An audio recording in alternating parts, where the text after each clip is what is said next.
Mon monde s'effondre. Tout change à partir de ce moment. Ma vie, mes rêves, mon avenir. Que sais-je encore? J'ai peur, cher journal, de l'horizon incertain auquel tout m'oblige à faire face. À un arrêt de bus, comme si tout le monde me tournait le dos. Faisant le pied de grue d'un bus qui n'arrivait pas, j'ai pris la décision de me promener un peu jusqu'à l'autre arrêt.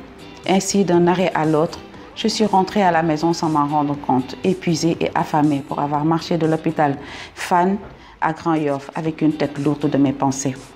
Mais dans ma douleur morale était plus grande que ma douleur physique. Je supportais difficilement le difficilement en boucle de mes pensées.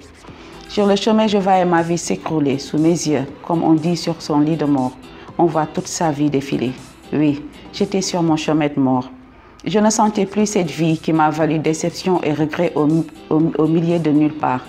Pourquoi suis-je vile, si dévergondée, si facile à avaler la semence suspense déshonorante d'Amadou, un homme qu'il ne fallait surtout pas dans ma couche?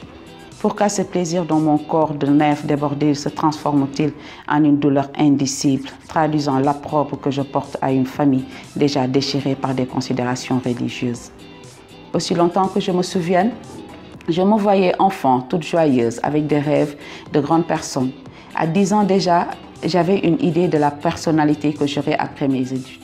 Je disais tout le temps que je serais à la tête d'une grande banque de ce pays. Je suis belle, intelligente, je travaille bien à l'école.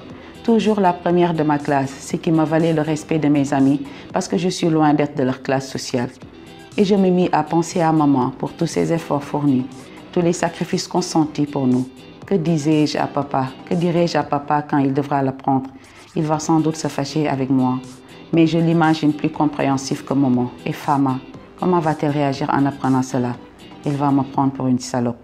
Mais pourquoi j'ai accepté? Qu'est-ce qui m'avait pris? Oh mon Dieu, j'ai honte. J'ai mal dans ma chair et dans mon honneur. Quelques passants se retournaient même pour me regarder, me disant certainement que j'étais une folle en balade. Oui, je suis une folle. Sur le chemin, je pensais à me suicider en arrivant à la maison. Dois-je fuir ou mourir? Une bonne fois pour me soulager d'un coup et épargner à mes parents la honte qui désormais les dévorerait.